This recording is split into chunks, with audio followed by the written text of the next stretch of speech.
Hello students, welcome to our YouTube channel total schooling. तो last time हमने numbers के बारे में करा था, आज हम उसके बेस पे एक्सरसाइज करेंगे। तो स्टार्ट करते हैं। तो एक्सरसाइज 1.1 में पहला क्वेश्चन है, is zero a rational number. हमें ये देखना है कि क्या जीरो रैशनल नंबर होता है। तो सबसे पहले देखिए, हमें ये प्रूव करना है कि जीरो रैशनल नंबर होता है या नहीं। तो हमें पता है कि रैशनल नंबर जो है वो कौन से नंबर होते हैं, ऐसे नंबर जिनको हम P अपॉन क्यू की फॉर्म में रिप्रेजेंट कर सकते हैं। Condition is Q not equals to zero. तो हमें ये देखना है कि क्या जीरो एक रैशनल नंबर है। तो सबसे पहले हम जीरो को P अपॉन क्यू की फॉर्म में अगर लिखे तो क्या हम इसको 0.1 लिख सकते हैं।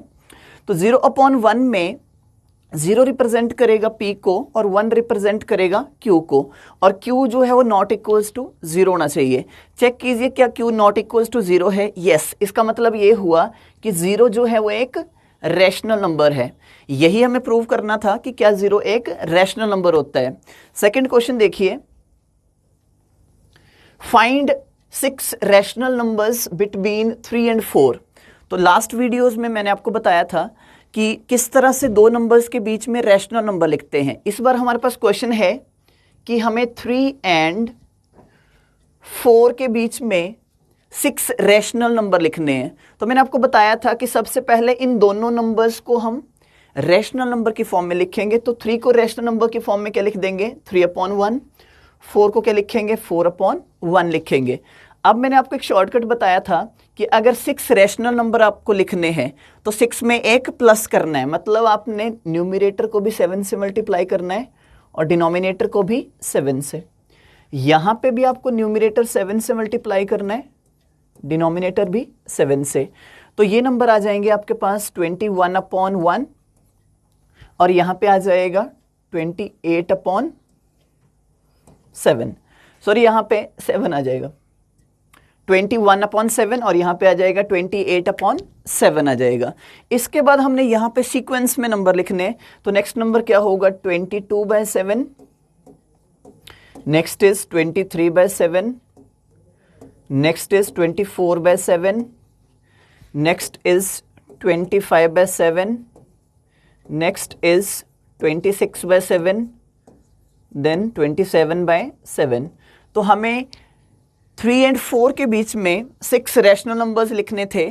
तो हमारे पास पहला रैशनल नंबर है 22/7, नेक्स्ट है 23/7, नेक्स्ट है 24/7, नेक्स्ट है 25/7, नेक्स्ट 26/7 और नेक्स्ट इज 27/7।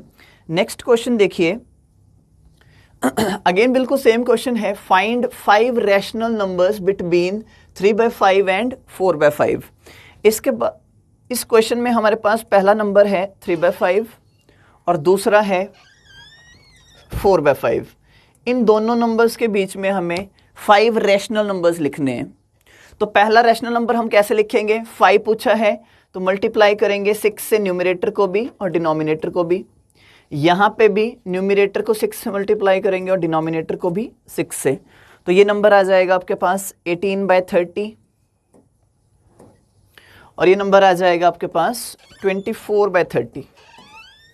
अब सीक्वेंस में लिख दो। नेक्स्ट नंबर क्या होगा, 19/30, next is 20/30, next is 21/30, next is 22/30, next is 23/30। तो हमारे से 5 नंबर पूछे थे। फर्स्ट नंबर होगा 19/30, सेकंड होगा 20/30, थर्ड होगा 21/30, फोर्थ होगा 22/30 और फिफ्थ होगा 23/30। तो इस तरह से हम दो नंबर्स के बीच में रैशनल नंबर्स लिख सकते हैं। नेक्स्ट देखिए, चौथा क्वेश्चन है कि हमारे पास कुछ स्टेटमेंट्स गिवन हैं, उनको हमें ट्रू फॉल्स देखना है। पहली स्टेटमेंट है, every natural number is a whole number. Question है कि क्या सभी नेचुरल नंबर होल नंबर होते हैं। तो हमें यह पता है कि होल नंबर जो है वो स्टार्ट होते हैं 0 से और नेचुरल नंबर स्टार्ट होते हैं कहाँ से, 1 से। तो होल नंबर स्टार्ट होते हैं 0 से, 0, 1, 2, 3 सो ऑन। और नेचुरल नंबर कहाँ से स्टार्ट होते हैं, फ्रॉम 1। क्वेश्चन हमें क्या दिया गया है कि क्या सभी नेचुरल नंबर होल नंबर में आते हैं। तो हमें यह पता है कि सभी नेचुरल नंबर जो है वो किसके सेट में लाई करते हैं, होल नंबर के। इसका मतलब सभी नेचुरल नंबर क्या हैं? Whole number. इसका मतलब पहले क्वेश्चन में जो स्टेटमेंट है वो क्या है? ट्रू है। सेकंड क्वेश्चन है every integer is a whole number. Question क्या है हमारे पास? एवरी इंटीजर, क्या हर इंटीजर होल नंबर होता है? तो हमने लास्ट वीडियो में पढ़ा था कि जो इंटीजर होते हैं वो पॉजिटिव एंड नेगेटिव नंबर्स होते हैं और होल नंबर जो होते हैं वो सिर्फ पॉजिटिव नंबर होते हैं। इसका मतलब सभी इंटीजर जो हैं वो होल नंबर नहीं होते। तो इसका मतलब सेकंड स्टेटमेंट जो है उसका आंसर आएगा फॉल्स। थर्ड क्वेश्चन है आपके पास every rational number is a whole number. क्या सभी रैशनल नंबर जो है वो होल नंबर होते हैं? तो हमें ये पता है कि rational number P upon Q की फॉर्म में लाई करते हैं और whole number P upon Q की फॉर्म में लाई नहीं करते। इसका मतलब रैशनल नंबर जो है वो होल नंबर नहीं होते। इसका मतलब इस स्टेटमेंट का जो आंसर बनेगा वो भी क्या बनेगा? फॉल्स बनेगा। उसके बाद आगे देखते हैं। तो इसके बाद में आपको, तो ये एक्सरसाइज 1.1 थी, रैशनल नंबर्स के बारे में कुछ फैक्ट बताने वाला हूं। मान लो प्यारे बच्चों, आपको मैं अगर ये बोलूं कि 7 को डिवाइड करना है 2 से, मान लो मैं आपको ये बोलूं कि 7 को डिवाइड कीजिए 2 से, तो आप बेसिक प्रोसीजर से किस तरह से डिवाइड करोगे? तो आप बोलोगे सर सबसे पहले 2 3 जा 6, फिर माइनस करोगे 7 माइनस 6 1 आ जाएगा। उसके बाद ये 1 डिवाइड नहीं होगा तो यहाँ पे डेसिमल लग जाएगा और यहाँ पे 0 आ जाएगी। उसके बाद आप बोलोगे 2 5 जा 10, माइनस करेंगे रिमाइंडर कितना आ जाएगा? 0 आ जाएगा। अब यहाँ पे देखिए प्यारे बच्चों कि क्या मैं इसके बाद आगे डिवाइड कर सकता हूँ? मतलब मेरा डिवाइड यहाँ पे खत्म हो जाता है। तो एक आंसर मेरे पास आता है दैट इज 3.5, या आप इसको बोल सकते हो 3.5। क्वेश्चन क्या था कि हमें 7 को डिवाइड करना था 2 से, तो हमारे पास एक आंसर आता है दैट इज 3.5, या फिर आप बोल सकते हो इसको 3.5। इस टाइप के डिवीजन में आपने एक ध्यान में रखना है कि जब हमने 7 को डिवाइड किया 2 से तो हमारे पास एक आंसर आया 3.5। इसको बोलते हैं डेसिमल। ठीक है जी, मतलब आपका जो आंसर है वो डेसिमल में आ रहा है।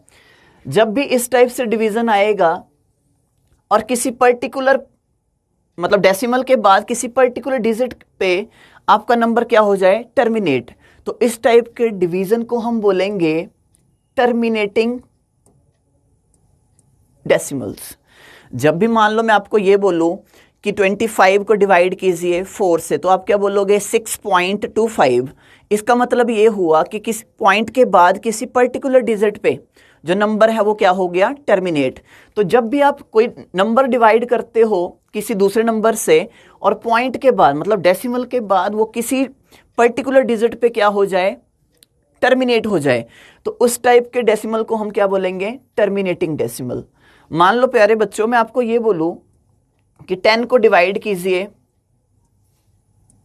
3 से, अगेन आप क्या करोगे? सबसे पहले 3 3 जा 9, माइनस करोगे 1 आ जाएगा। अब ये 1 कैंसिल नहीं होगा तो यहाँ पे डेसिमल लगाओगे, फिर यहाँ पे अपने आप 0 लग जाएगी। ठीक है जी, फिर आप बोलोगे 3 3 जा 9, माइनस करोगे फिर 1 आ जाएगा। अब डेसिमल तो हमने लगा दिया यहाँ पे, ठीक है जी, तो यहाँ पे 0 लगा देंगे। इसका मतलब ये हुआ, फिर दोबारा 3 3 जा 9, माइनस करेंगे 1। अब प्यारे बच्चों आप मुझे ये बताइए कि अगर आप 10 को डिवाइड करोगे 3 से तो क्या ये डिवीजन खत्म हो जाएगा या चलता जाएगा? तो इसका मतलब ये हुआ ये डिवीजन जो है चलता जाएगा, 3.3333333 इस तरह से आता रहेगा।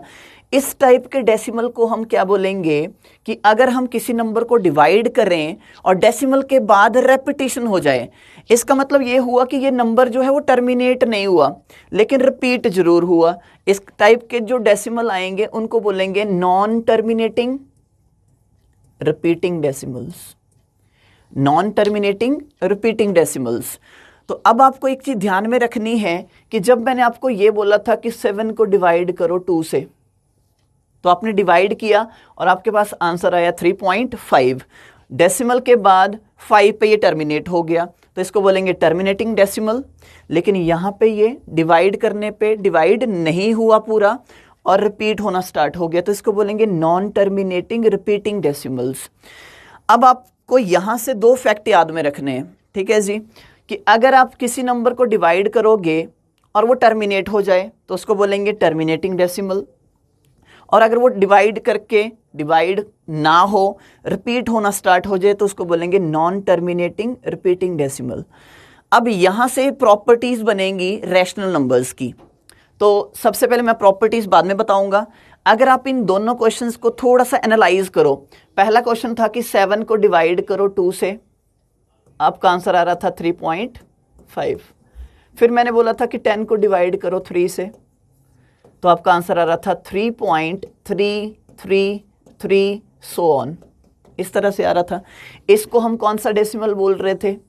टर्मिनेटिंग। इसको हम कौन सा डेसिमल बोल रहे थे? Non terminating repeating decimal. लेकिन प्यारे बच्चों, अगर आप इन दोनों फ्रैक्शंस को देखोगे, अच्छा ये बताइए ये कौन सा नंबर है? 7/2। तो आप बोलोगे कि ये p/q की फॉर्म में है, इसका मतलब ये रैशनल नंबर है। अगर मैं आपको प्यारे बच्चों ये बोलूं कि ये कौन सा नंबर है, तो आप बोलोगे कि ये भी p/q की फॉर्म में है, इसका मतलब ये भी क्या है? एक रैशनल नंबर है। अब हमें यहां से एक चीज क्लियर हो गई कि रैशनल नंबर जो हैं वो p/q की फॉर्म में तो होते हैं, लेकिन जो टर्मिनेट हो जाए उनको बोलेंगे टर्मिनेटिंग डेसिमल, और जो टर्मिनेट ना हो उनको बोलेंगे नॉन टर्मिनेटिंग रिपीटिंग। लेकिन ये दोनों ही कौन से टाइप के हैं? क्वेश्चन है, मतलब कौन से टाइप के नंबर हैं? ये दोनों रैशनल नंबर हैं। तो अगर आपके पास क्वेश्चन आ जाए कि क्या सभी टर्मिनेटिंग डेसिमल जो है वो रैशनल नंबर होते हैं, क्या सभी टर्मिनेटिंग डेसिमल रैशनल नंबर होते हैं, तो आपका आंसर आएगा yes, all terminating decimals are rational number. मान लो प्यारे बच्चों आपको ये क्वेश्चन आ जाए कि क्या सभी non terminating repeating decimal rational number होते हैं, तो भी आपका आंसर क्या आएगा? यस। यही चीज जो है मैंने एक स्लाइड के थ्रू आपको बताई है। जैसे अब प्रॉपर्टीज इसी चीज से बन गई है। तो पहली प्रॉपर्टी कैसे बनी है कि रैशनल नंबर्स की जो दो प्रॉपर्टीज हैं, अभी मैंने आपको पहले ही एक्सप्लेन कर दी है कि जो नंबर टर्मिनेट हो जाएंगे उनको टर्मिनेटिंग डेसिमल बोलेंगे, लेकिन वो किस में आएंगे? रैशनल नंबर, ठीक है जी। और दूसरी प्रॉपर्टी क्या बनेगी कि ये नॉन टर्मिनेटिंग रिपीटिंग डेसिमल होते हैं। तो इस तरह से रैशनल नंबर्स जो है वो आप एक्सप्लेन कर सकते हो terminating decimal, non terminating repeating decimals. उसके बाद प्यारे बच्चों देखिए नेक्स्ट आपके पास कुछ क्वेश्चंस हैं। पहला क्वेश्चन है इज ऑल टर्मिनेटिंग। अब हम ऐसे भी एक्सप्लेन कर सकते हैं अभी कि रैशनल नंबर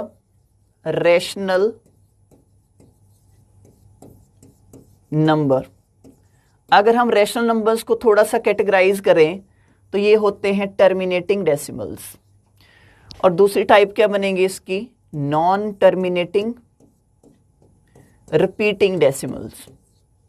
तो अब इसी के बेस पे आपके लिए क्वेश्चन पूछे जा सकते हैं। पहला क्वेश्चन है is all terminating decimals are rational number, कि क्या सभी टर्मिनेटिंग डेसिमल्स जो हैं वो रैशनल नंबर होते हैं, तो आपका आंसर आएगा यस, कि सभी टर्मिनेटिंग डेसिमल जो हैं वो क्या होते हैं? Rational number. दूसरा क्वेश्चन है is all non terminating repeating decimals are rational number, क्या सभी नॉन टर्मिनेटिंग रिपीटिंग डेसिमल जो हैं वो रैशनल नंबर होते हैं, तब भी आपका आंसर क्या आएगा? यस, कि सभी नॉन टर्मिनेटिंग रिपीटिंग डेसिमल जो हैं वो क्या होते हैं? Rational number. लेकिन अगर आपसे क्वेश्चन ये पूछ लिया जाए कि बताओ क्या सभी रैशनल नंबर जो है वो टर्मिनेटिंग डेसिमल होंगे? क्या सभी रैशनल नंबर, या फिर आपसे ये पूछा जा सकता है कि क्या रैशनल नंबर्स जो हैं वो टर्मिनेटिंग डेसिमल्स होते हैं, तो आपका आंसर क्या आएगा? नो। जो रैशनल नंबर हैं वो टर्मिनेटिंग डेसिमल्स तो होते हैं, साथ में नॉन टर्मिनेटिंग रिपीटिंग डेसिमल्स भी हो सकते हैं। तो अगर पूछा जाए कि रैशनल नंबर्स टर्मिनेटिंग डेसिमल्स होते हैं, तो आंसर क्या आएगा? No, it may be non terminating repeating decimals. तो ये रैशनल नंबर्स की प्रॉपर्टीज थी। इसके बाद आगे चलते हैं। इर्रेशनल नंबर्स, तो अभी हमने रैशनल नंबर्स के बारे में पढ़ा। तो रैशनल नंबर्स जो पी अपॉन क्यू की फॉर्म में लाई करते हैं। फिर इर्रेशनल नंबर्स कौन से होते हैं? ऐसे नंबर्स जो रैशनल नहीं है, उनको क्या बोलेंगे? Irrational numbers. तो इर्रेशनल नंबर्स की प्रॉपर्टीज क्या हैं? पहली प्रॉपर्टी है कि ये ना तो टर्मिनेटिंग होते हैं और ना ही रिपीटिंग होते हैं। मान लो आपको डिवाइड करने के लिए दिया जाए और वो नंबर जो है ना तो टर्मिनेट हो और ना ही रिपीट हो, तो वो किस टाइप का नंबर होगा? Irrational number. दूसरी प्रॉपर्टी क्या है कि जो इर्रेशनल नंबर होते हैं वो परफेक्ट स्क्वायर रूट नहीं होते। जैसे मान लो अगर मैं आपको ये बोलूं कि √4, बताइए क्या ये रैशनल नंबर है या इर्रेशनल? तो हमें पता है कि √4 जो है एक परफेक्ट अंडर रूट है किसका? 2 का। इसका मतलब ये तो परफेक्ट रूट है किसका? 2 का। क्या हम 2 को पी अपॉन क्यू की फॉर्म में लिख सकते हैं? यस, इसको लिख सकते हैं। इसका मतलब ये इर्रेशनल नंबर नहीं है। तो ये परफेक्ट रूट था, तो परफेक्ट रूट कभी भी रैशनल नंबर नहीं होंगे। लेकिन अगर मान लो मैंने यहाँ पे लिखा √5, क्या √5 किसी का परफेक्ट रूट है? अगर तो परफेक्ट रूट होता तो ये रैशनल होता, लेकिन ये परफेक्ट रूट नहीं है। इसका मतलब ये क्या होगा? इर्रेशनल नंबर होगा। क्लियर हो गया जी? तीसरी प्रॉपर्टी है नॉट परफेक्ट क्यूब रूट। जो रैशनल नंबर जो इर्रेशनल नंबर होते हैं वो कभी भी परफेक्ट क्यूब रूट नहीं होंगे। लास्ट प्रॉपर्टी है कि जो पाई है that is an irrational number. इसको हम आगे वाली क्लासेस में डिस्कस करेंगे कि पाई जो है इर्रेशनल क्यों है। तो इसके बाद नेक्स्ट देखिए, तो आज की क्लास में हम यही करेंगे। Thank you so much.